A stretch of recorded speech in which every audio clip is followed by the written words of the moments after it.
Hey everybody, it's Chris. I'm tired.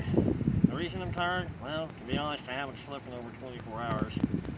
But, as many of you know, we finished packing late last night, early this morning, and we are en route to return home to Colorado. But the whole reason of this video is to introduce you to our little blog because I'm going to call our journey home the journey of the $500 vehicle.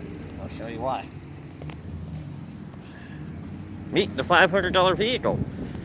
I can already hear a bunch of you, oh my god, he bought a $500 vehicle and he's got to go across 5 states, what was he thinking?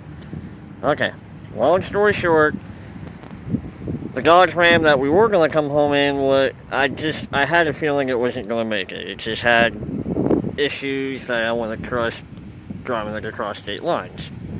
Or at least 5 states, going up hills. So, found this thing sitting on good old Craigslist for $500. Went out, went over real good. It's got its issues, but it's rusty, high miles, kind of dirty. It was somebody's work vehicle, but because it was somebody's work vehicle, it's been maintained to the standards of a fleet vehicle. I couldn't find very much wrong at all with this thing. In fact, the only thing really that stuck out to me was a bad U-joint, and the seller actually fixed the U-joint for me. And the only other issue I found so far is that there's a caliper, I think it's the right one, that tends to stick a little bit. But not bad enough to cause alarm. But yes, this is the $500 Astro. But the cool thing about it, it's all-wheel drive. You'll have to forgive us because it's fully loaded. Gonna come with any back seats. Yes, I saved my recliner. I love that thing. But yes, this is the journey of the $500 vehicle. Not everything works. Power windows and locks don't work, but it's got keyless entry.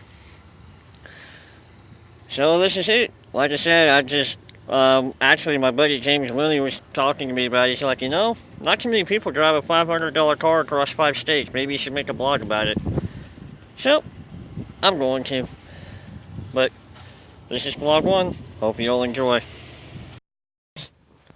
Day 2, I'm going to get the video from this side of the van. It's kind of messy, but, it was kind of used as an old work van, so, what the hell. We are currently in St. Louis. We just got done visiting the Arch way over there. Actually looks so much bigger in person. I mean, it's incredible, the depth and size of that thing. But anyway, back to the reason I'm making the video blog. Van's doing great today, but I did find out this morning that my speedometer reads slow, basically, you have to, it reads faster than the actual speed, but that's because I just realized that the tires that are on this thing are actually too small.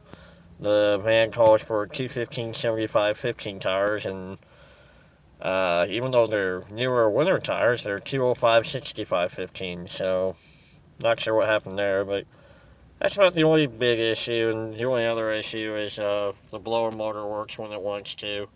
I think it's a bad connection. I'll probably fix that when I get home.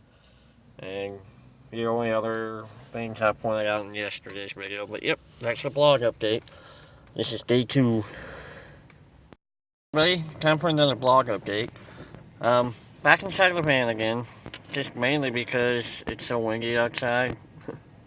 So, we are currently in Ellensworth, Kansas. Got about, I forgot to check. I think we're about 6 hours from home, roughly, give or take. But so far so good. Our $500 van continues to do great. No significant problems. I think I mentioned it in the day 1 in the Dutchman video that the only real issue we've been having is sometimes this thing, you have to crank it and crank it and crank it before it'll start. I'm thinking that's probably just a fuel filter because I was told the fuel pump's been replaced on this. But so far so good. Figured I'd let you guys see a little bit of the scenery. And this may or may not be the final video before we get home. I'm pretty sure I'm going to have one more fuel stop before we're home. So maybe, maybe not. We'll have to see.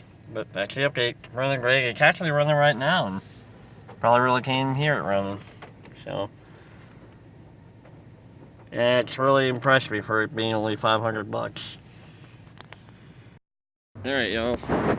Final video for this little vlog adventure. We actually got into Denver yesterday afternoon, but it's just been really busy ever since. But this is pretty much what it looks like when it's not loaded down with a lawnmower and over half our stuff is now in storage. So, but made it just fine. No real issues other than it taking a little bit to start. But I guess situations like this prove it's possible to get a $500 car and still go across country.